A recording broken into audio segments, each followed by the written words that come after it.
Arc-en-ciel.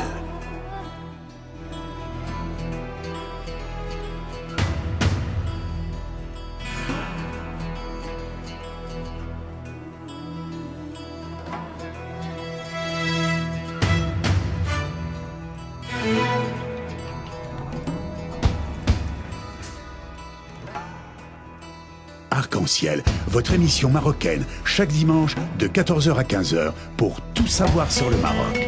Actualité, culture, économie, société et animation festive. Avec Abdelatif, Arc-en-ciel au cœur du Maroc.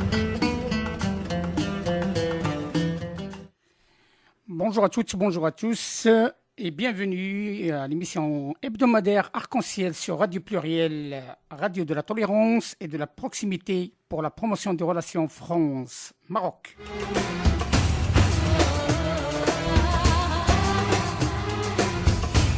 Arc-en-ciel info.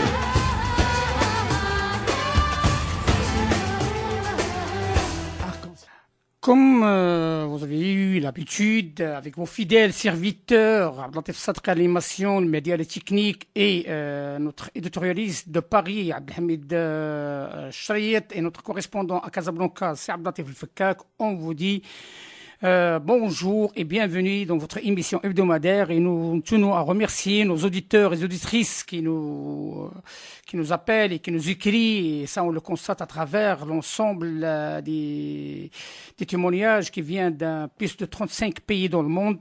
C'est un grand honneur pour nous d'être aux attentes de nos auditeurs.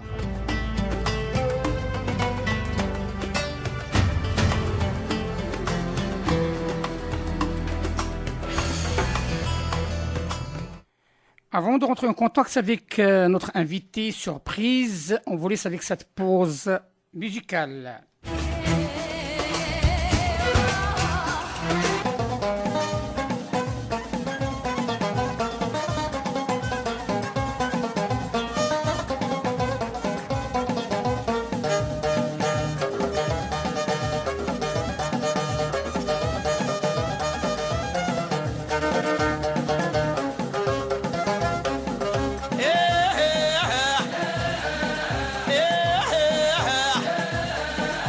أشكين أشكين أشكين أشكين أشكين أشكين أشكين أشكين. Il est 14h07 et nous sommes en direct avec notre éditorialiste Hamid Chariet. Hamid, bonjour. Bonjour, je remercie tous les auditeurs et les auditrices qui nous écoutent aujourd'hui dans 38 pays au Maroc et plus particulièrement. Parfait. La parole à Hamid Chariet pour une présentation de Monsieur l'ambassadeur. Très bien, alors nous avons la grande joie d'accueillir l'ambassadeur Falilou Diallo. Alors l'ambassadeur Falilou Diallo qui est ministre conseiller à l'ancienne présidence de la République chargée des affaires africaines et vice-président de l'Observatoire panafricain de la démocratie OPAD au Togo. Il a été effectivement aussi coordonnateur du réseau culturel africain au Sénégal et très important aussi, officier dans l'Ordre national de la Légion d'honneur en France en 2002, chevalier de l'Ordre national du Lion au Sénégal en 2004.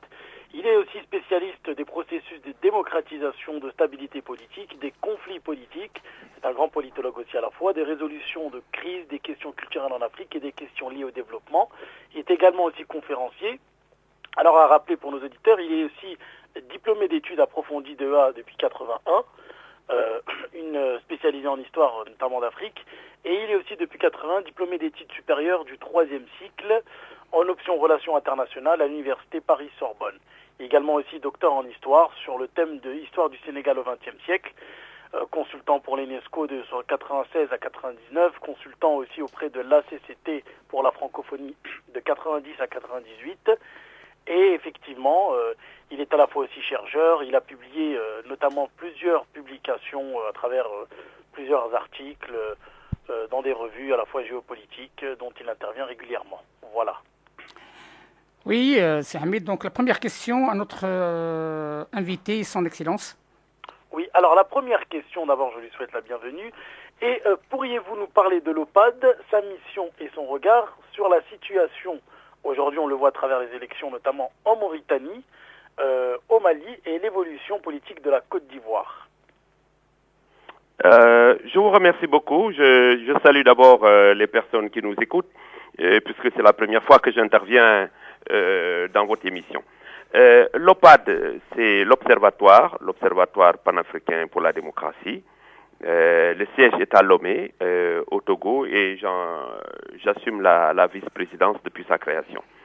Alors, que fait l'OPAD? L'OPAD a comme mission essentielle d'encadrer les processus électoraux en Afrique, de conseiller les États qui s'engagent à organiser des consultations électorales. Et nous conseillons également les États qui n'en organisent pas, hélas, qui les reportent. Donc, nous sommes un organe de veille, un organe de sensibilisation pour renforcer l'état de droit, la primauté du droit. Vous savez qu'en démocratie, il y a 3-4 choses essentielles.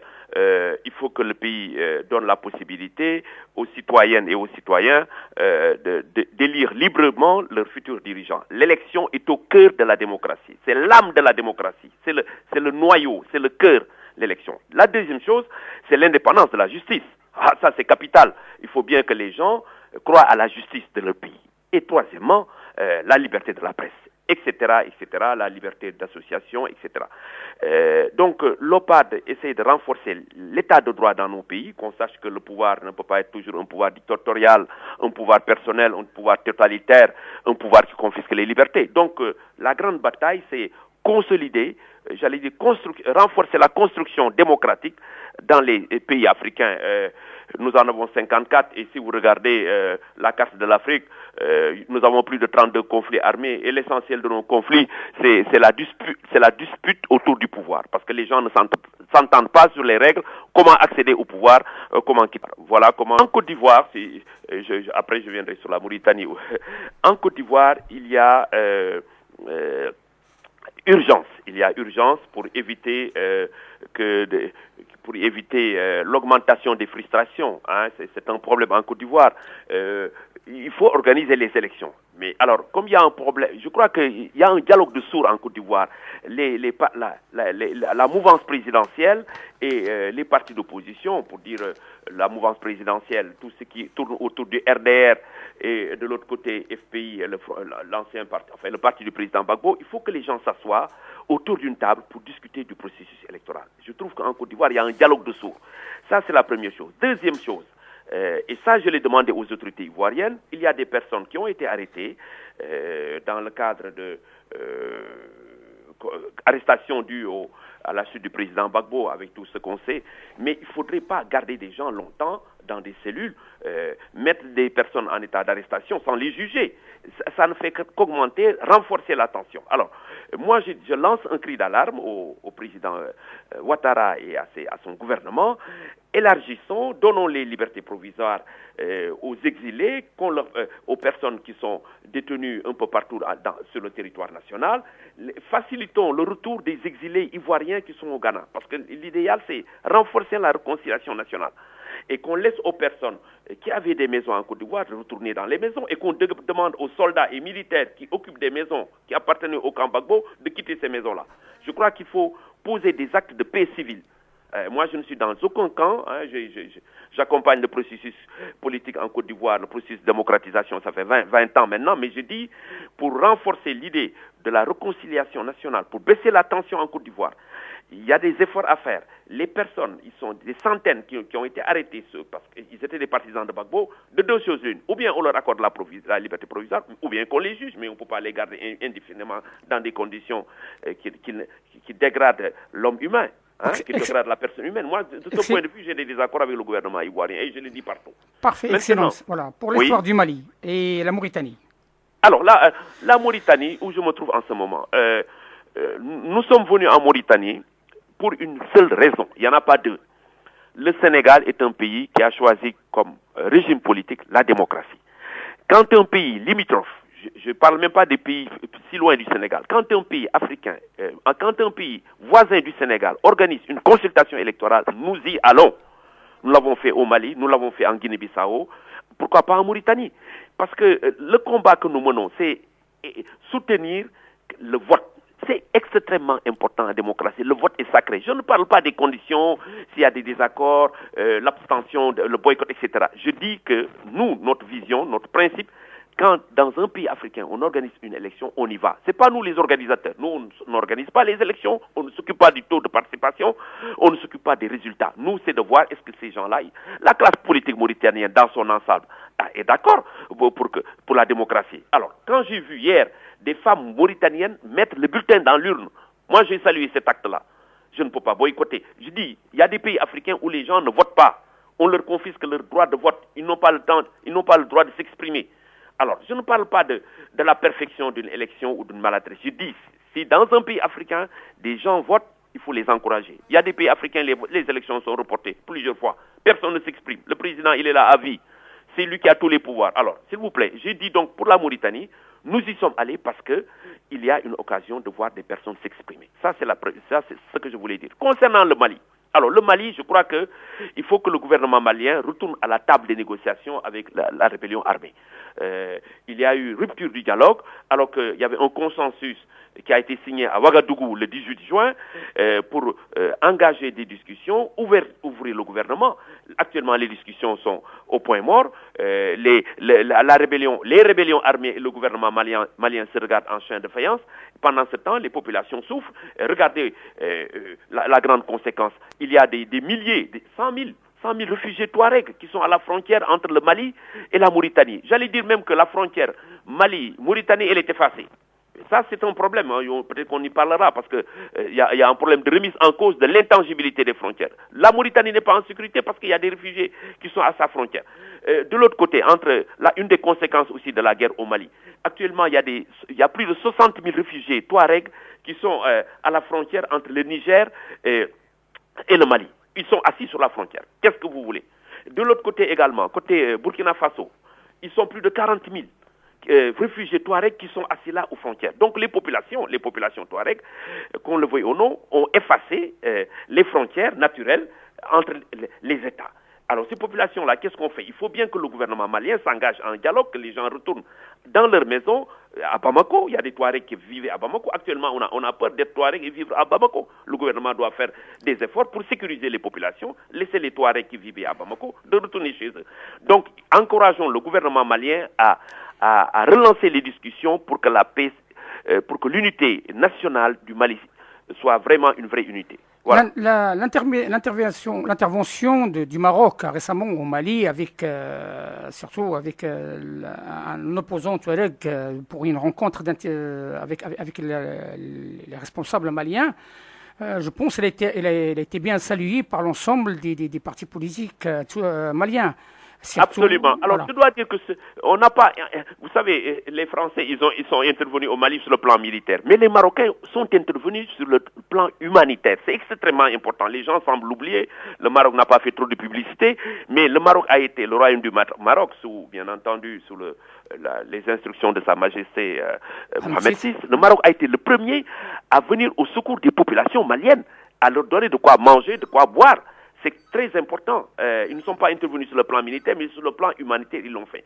Et c'est normal. Vous savez, il faut saluer quand même l'initiative, la politique étrangère du Maroc en Afrique. Le Maroc s'est engagé aux côtés des Maliens pour face à un drame humanitaire, parce que si le Maroc n'était pas intervenu au Mali, eh bien, sur le plan humanitaire, vous allez voir ces milliers et des milliers de Maliens, comme on en voit en RDC Congo, des valises sur la tête, aller chercher à se cacher dans la forêt ou de manger des fruits sauvages. Donc il faut saluer l'ingérence ou l'intervention humanitaire du Maroc au Mali. Et ensuite, saluer cette initiative, parce que c'est bien que le Maroc discute avec les parties concernées dans ce conflit pour les amener à la table, parce que ça perdure depuis le mois de juin. Il n'y a pas de contact direct entre la rébellion armée et le gouvernement malien. Donc il faut saluer cette politique, cette diplomatie préventive du Maroc qui a reçu, bien entendu, les chefs de la rébellion pour trouver une issue. Il faut bien engager les pourparlers, il faut bien relancer la négociation pour que le Mali, connu, retrouve sa paix et sa sécurité. Parfait, Excellence. Ça nous amène à notre deuxième question, qui est une question, puisqu'on parle du Maroc. Quel en est par rapport à la relation OPAD et le Maroc? Quel partenariat? Et quelle image démocratique vous avez pu, à titre personnel, forger sur le royaume du Maroc après le printemps arabe?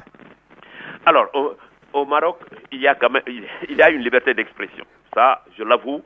Il y a une liberté d'expression, il y a une liberté d'association, il y a beaucoup de centres de recherche, que ça soit l'IMRI, l'Institut marocain des relations internationales à Casa, que ça soit le Centre marocain des études stratégiques. Il y a un foisonnement intellectuel au Maroc qui déborde les frontières du Maroc. Les Marocains se sont engagés à des discussions, des femmes, je dis bien des femmes, des hommes. Tout le monde pense que aujourd'hui le combat culturel, c'est un combat de civilisation. J'ai découvert de grands intellectuels marocains, peut-être que j'en connaissais pas. Donc le Maroc s'est engagé à la discussion, à la réflexion. Il y a un univers intellectuel au Maroc qui m'a beaucoup séduit. Donc il faut saluer cette démocratie. La démocratie, c'est une construction, c'est un boulevard, c'est un chantier. Chacun pose un acte, etc. Donc il y a, au Parlement marocain plusieurs sensibilités. Donc je reconnais qu'il y a une démocratie plurielle. Il y a un pluralisme politique au Maroc, plusieurs partis politiques, il y a plusieurs journaux qui s'expriment. Et je crois que il faut saluer vraiment cet acte qui est posé. Avant, les gens avaient peut-être un peu peur, mais maintenant, on peut écrire en toute liberté. Il y a des manifestations qui sont organisées, qui sont autorisées. Donc, ça fait partie de la vie. Vous savez, il y a des pays africains, toutes les manifestations sont interdites. Vous ne pouvez pas, même dans, je ne veux pas citer quelques pays, mais je dis, il y a beaucoup de pays africains où pour la manifestation, l'autorisation d'une manifestation, c'est une exception. Voilà, c'est une exception. Parfait. Donc, il faut saluer ce pas démocratique qui est connu en ce moment au Maroc. Excellence, vous avez parlé de l'IMRI. Nous sommes en direct avec le vice-président, M. Abdelatif Alexandre Fkak, qui souhaite vous poser une question. Bonjour, M. Fkak. Oui, bonjour, mon ami Falilou. Depuis la semaine dernière, comment ça va? Professeur, quelle surprise j'ai de pouvoir dialoguer avec vous. Oui. C'est la surprise du dimanche. Ça me fait plaisir, cher ministre.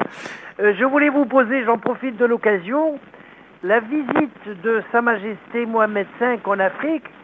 Que vous inspire-t-elle sur le plan économique et quel est son rôle politique, voire son impact sécuritaire religieux? Comment en particulier peut-on interpréter l'accueil religieux, je dirais non pas d'un chef d'État, mais d'un commandant des croyeurs reçu comme un pape, avec l'effigie du roi décorant la ville, accueilli seul dans sa voiture à travers des fidèles Tijani sur le boulevard de l'aéroport à Dakar?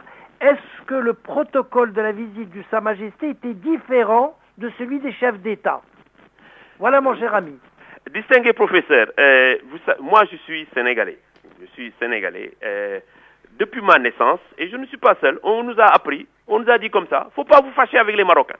Moi je ne sais pas pourquoi. On m'a dit, faut pas vous fâcher avec les Marocains. C'est dans notre éducation. On nous a pas dit d'être forcément amis, mais on m'a dit, faut pas vous fâcher avec les Marocains. Mais je dis, dans l'histoire des accueils de chefs d'État, la visite de Sa Majesté Mohamed VI est à écrire dans les annales de l'histoire africaine. Quand Sa Majesté arrive dans un pays africain, au Gabon, en Côte d'Ivoire, au Sénégal, au Mali, c'est un accueil populaire. Les populations sortent d'elles-mêmes. Les populations sont dehors. Évidemment, les populations africaines, on les a obligées, mais vous savez que le Maroc a fait beaucoup. Des fois, c'est pour soigner la cataracte, pour faire des opérations de cataracte de centaines de nos parents qui n'ont pas les moyens de se soigner. Vous savez, le Maroc a posé des actes dans le domaine de la santé. Et je pense que ces actes royaux, si je peux dire, les Africains ne l'ont pas oublié. Donc, vous comprenez ces liesses populaires. Quand Sa Majesté vient à Dakar, c'est un raz-de-marée, c'est une marée humaine. Dakar, Abidjan, Libreville, partout. Et ça aussi, ça renforce l'axe entre Rabat, Casa et les pays africains. Et deuxièmement, même si le Maroc n'est pas membre de l'Union africaine, en matière de coopération directe, mais d'abord votre compagnie, Royal Air Maroc, vous savez que nous avons une compagnie qui ne marche plus depuis quelque temps, Air Afrique, et le fait que la compagnie Royal Air Maroc est partout, en Afrique de l'Ouest, en Afrique centrale, jusqu'à Malabo, Brazzaville, Kinshasa, je ne parle pas de Dakar à côté où c'est 3 heures de vol, ça a joué beaucoup. Et ensuite, le fait que les banques marocaines sont intervenues dans les économies, ont accompagné les économies africaines. Sa Majesté, je pense, Sa Majesté Mohamed VI a donné des instructions pour que les investisseurs marocains arrivent en Afrique dans tous les domaines, le commerce, l'industrie, les télécommunications. Donc il y a un partenariat, il y a une complicité entre le Royaume du Maroc et les pays africains. Ça a créé de la valeur ajoutée dans nos économies, ça a créé des emplois, ça a renforcé un islam tolérant. Vous savez, peut-être que vous le savez mieux que moi, le Royaume du Sa Majesté a donné des instructions pour que nous formons, pour que des imams de l'Afrique soient formés au Maroc. Des imams non intégristes, bien sûr, c'est des imams modérés, d'un islam calme, d'un islam de paix, de tout ce qu'on rêve. Et ensuite, j'ajoute que votre pays, le Royaume du Maroc, dispose d'un plateau médical qui fait que beaucoup d'Africains, quand ils sont malades, ils préfèrent aller se soigner au Maroc. Il n'y a pas de visa. Donc ils vont se soigner au Maroc. Et j'ajoute, je l'ai répété 3 fois. Vous savez mieux que moi qu'il y a eu des Africains comme moi, des Africains au sud du Sahara, qui sont allés dans le Royaume du Maroc, qu'on trouve dans les enclaves de Ceuta et de Melilla, qui cherchent à aller en Europe. Mais la décision de Sa Majesté le roi Mohamed VI qui dit donnons-leur, nous au Maroc, le droit de séjour. Mais les Africains ne sont pas aveugles. Aujourd'hui, les Africains au sud du Sahara qui sont allés au Maroc, Sa Majesté a dit laissez-les ici, qui peuvent rester ici. Ils n'ont qu'à régulariser leur situation pour avoir un emploi. Mais vous croyez que les Africains ont oublié ce geste-là? Ah, cher ami, vous comprenez cette émotion africaine de voir que le Maroc est une terre d'accueil. En disant à nos Africains, n'allez pas mourir sous les grillages, mais restez au Maroc, on vous donne des papiers et vous cherchez du travail. Pourquoi aller en Europe? Surtout que l'Afrique, l'Afrique c'est un réservoir de richesses. Donc cet acte vraiment de Sa Majesté, c'est un très beau geste. Pas. Voilà. C'est un très beau geste, comme disait un auteur français, de la noblesse de l'État pour l'Afrique. Ah, le Maroc est ouvert aux Africains. Les Africains, c'est normal quand Sa Majesté vient à Dakar qu'il y a des crises d'hystérie. C'est incroyable. C'est le seul chef d'État africain qui vient à Dakar, qui mobilise des fous. On ne leur a pas donné de l'argent pour aller à l'aéroport. Ils y vont parce que le Maroc est une terre d'accueil, une terre de paix. Voilà. Alors mon cher Falilou, la semaine dernière, on s'est donné la main et on s'est promis d'écrire un livre. Je maintiens l'idée, j'ai bien avancé. Il faudrait qu'on se voit pour terminer ce livre sur le Maroc, le Maghreb d'une manière générale et l'Afrique main dans la main. Ah, je suis volontiers. J'espère qu'après, dans 2 ou 3 mois, j'aurai plus de temps et on trouvera le moment pour faire cet ouvrage commun, collectif. C'est une belle initiative pour nos 2 amis.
après cette pause musicale ancestrale du groupe Gnawa, et surtout nous souhaitons tirer un grand chapeau au festival de Gnawa de Sawera, qui représente la relation du Maroc avec la terre africaine. Hamid, je crois, vous êtes toujours là pour la dernière question.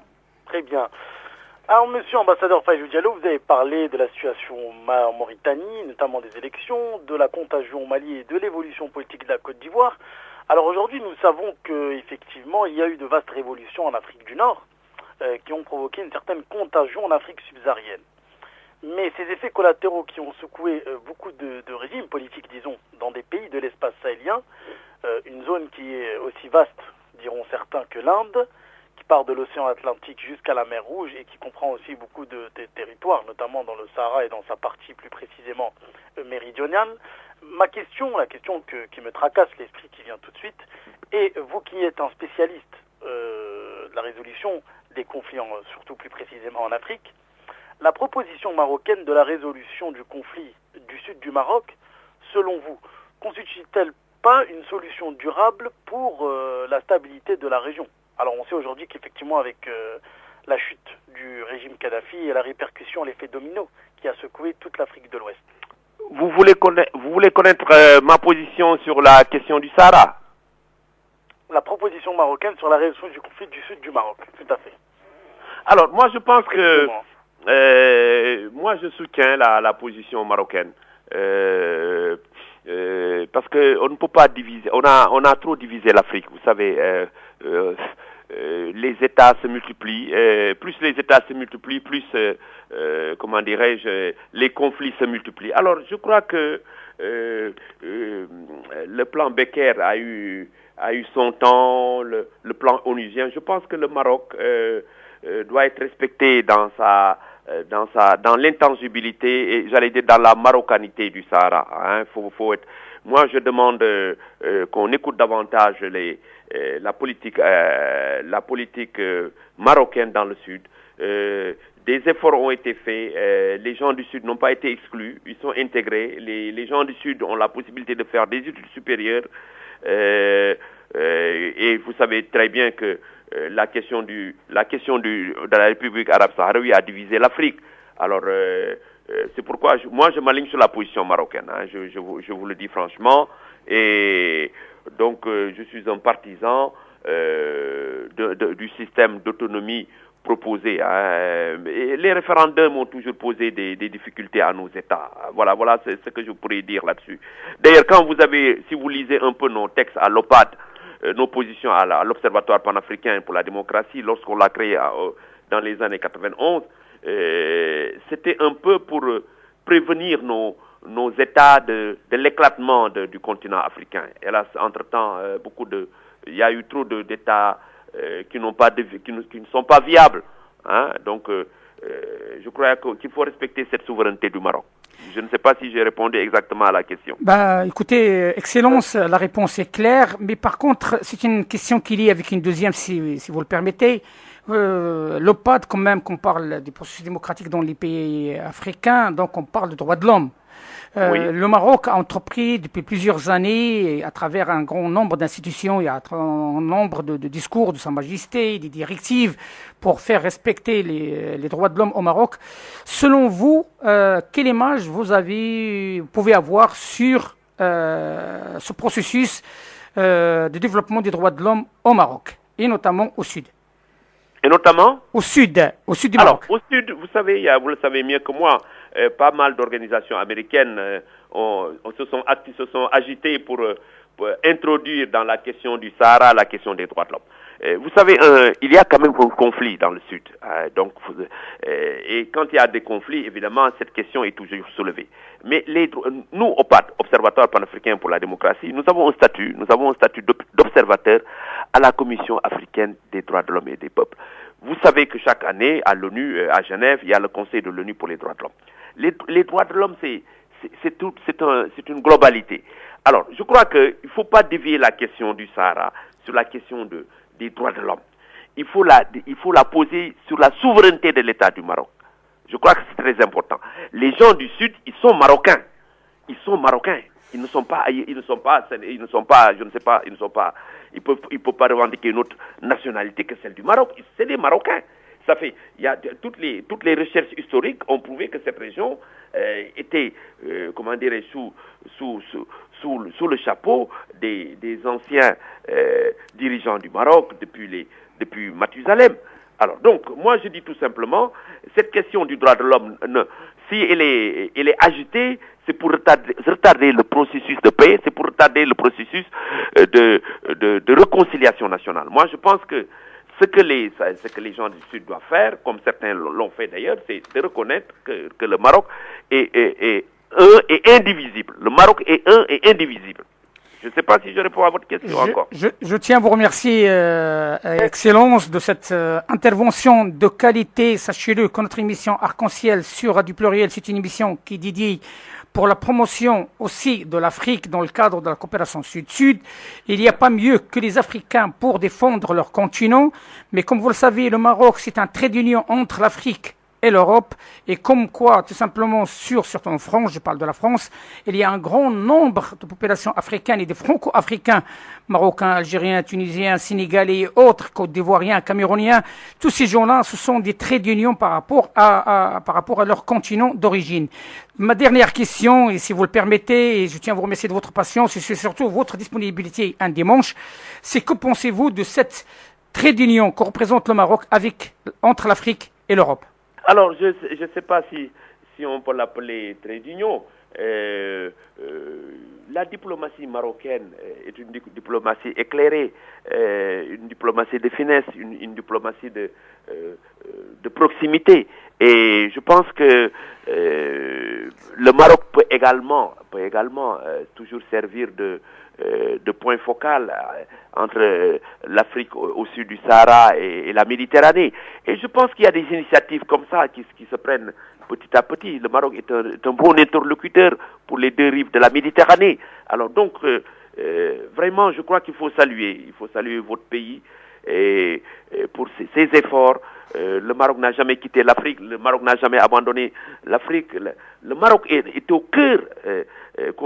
Rabat est devenu un carrefour de la diplomatie entre l'Europe et l'Afrique. Et je pense que tout ça, c'est au sens, il faut l'inscrire au bon sens des Marocains. Et les Marocains ne sont pas des extrémistes. Les Marocains sont des gens ouverts. C'est des gens qui sont ouverts à la discussion. C'est leur éducation, c'est leur histoire. Les Marocains ne font pas d'histoire. Je vous dis, c'est leur histoire. C'est des gens de paix. Et je salue au passage votre radio. Je salue mon cher ami Hamid pour lui dire que j'étais heureux de réagir comme ça à chaud. Mais je pense que le Maroc a retrouvé sa place dans le concert des nations. Et vous savez, quand le Maroc prend la parole aux Nations Unies, tous les pays africains viennent exprimer leur solidarité. Donc vous êtes un grand pays. Voilà. Et là, nous tenons à vous remercier de votre participation, Excellence. À très bientôt. À très bientôt. C'est moi qui vous remercie. Et bonne journée. Merci. Et bonne journée à vos auditrices et auditeurs. Merci, Excellence. Nous sommes toujours en ligne avec le professeur Abdelatif Alexandre Al-Fekak qui va nous faire rapidement, parce que le temps presse, on est presque à la fin de l'émission. C'est les matières, c'est Abdelatif, un petit mot par rapport à un événement tragique qui nous a touchés tous, la mort d'une célébrité marocaine. Je te laisse la présentation. Alors, c'est un hommage et un témoignage à la fois pour feu le professeur Mehdi El Manjara. Alors, comment rendre, je dirais, un hommage à un que je connais depuis 35 ans, c'est feu Mehdi El Manjara qui m'a été présenté en 1976, c'est-à-dire plus de 35 ans aujourd'hui, par feu Raymond Aran, qui était mon directeur de thèse. Et il me l'avait présenté en tant que directeur, un futur directeur du Club de Rome et un futur directeur de la Fédération des études prospectives à l'ONU. Et en tant qu'étudiant en 1976 en doctorat, il m'a impressionné avec ses qualités d'un homme intellectuel d'une grande dimension internationale, d'apparence ordinaire mais au talent extraordinaire au niveau intellectuel. Il m'a invité par la suite à prendre un repas avec lui au 15e étage à l'UNESCO, que je découvrais à ce moment-là, parce que durant cette période, il était le conseiller spécial de la direction générale de l'UNESCO.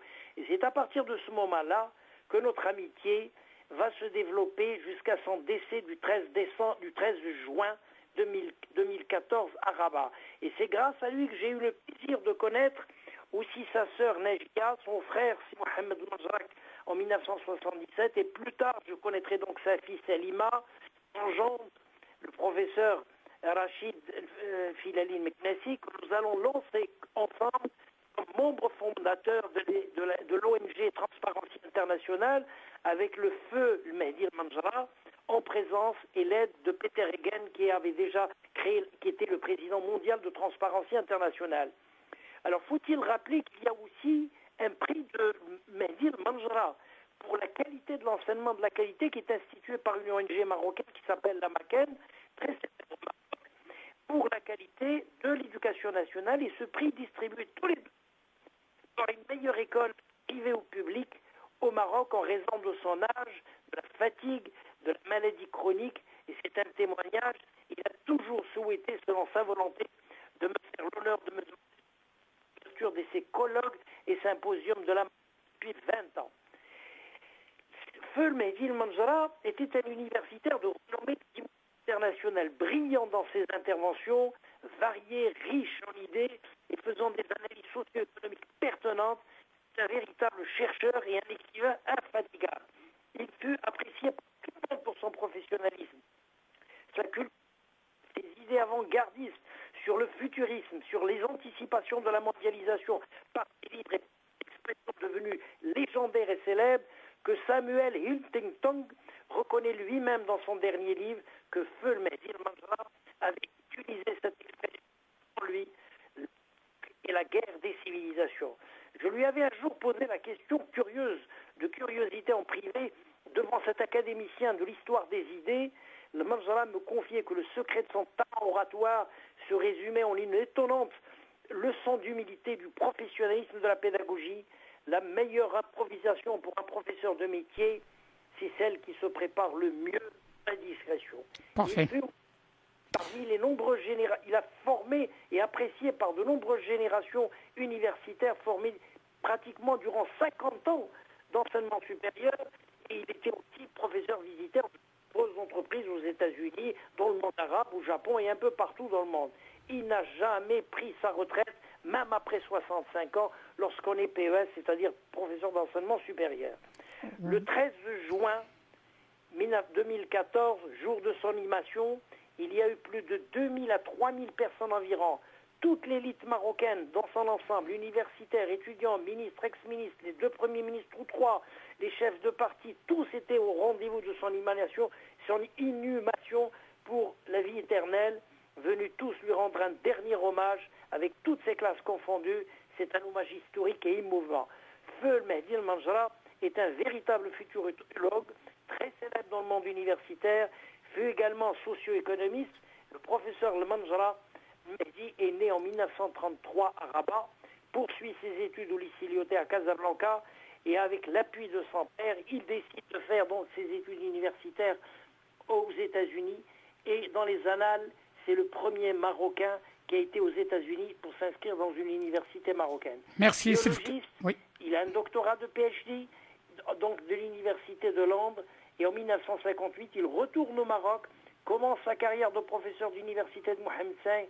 Il fut nommé directeur général de la radiodiffusion, qu'il va quitter 3 mois plus tard, me dira-t-il, parce qu'il disait que la radio ne devrait pas être un instrument éducatif, et devrait être un instrument d'éducatif et d'anticipation, mais en tous les cas, pas une boîte de résonance idéologique de l'État de l'époque, dans les années 60, et il aimait bien dire cette expression, la radio n'est pas un tam-tam de l'État, mais c'est un instrument. Dès lors, comment dirais-je, c'est un monsieur qui a fait une trajectoire professionnelle avec 0 faute professionnelle, 0 politique, 0 faute de mépris de ses collègues, 0 méchanceté gratuite. Si la mort est certaine, la date est incertaine, disait-il. Et cette expression métaphorique me rappelle la quête inachevée, In Dead Quest, comme disait le fameux livre de Karl Popper, de cette trajectoire historique et sociologique de Mehdi Manjra, sera repris par ses amis de l'IMRI pour lui faire donc un véritable hommage. Et la semaine dernière, j'en ai profité de l'occasion, quand il y avait l'ex-premier ministre Sidi Ahmed El-Ghazali, nous avons donc été ensemble pour présenter nos condoléances à sa fille, à sa petite famille, sa femme et donc son gendre à Rabat. Alors, adieu. C'est le Fakak, nous tenons à vous remercier de votre participation et inna lillah wa inna ilayhi raji'un. اللهم توفاه برحمته الواسعة واسكنه قرابك أرحم الراحمين يا رب العالمين. هذه فاجعة لجميع المغاربة المحبين لهذا الوطن الحبيب على كل مغربي غيور بما في الكلمة بالمعنى.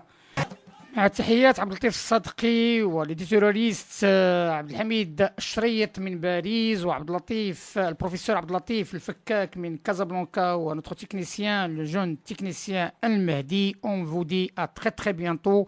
رمضان كريم لجميع الأمة الإسلامية أينما كانت، ونطلب الله تعالى يكون هذا الشهر الكريم شهر خير وبركات وسلم بما فيه الخير للبلاد وللعباد.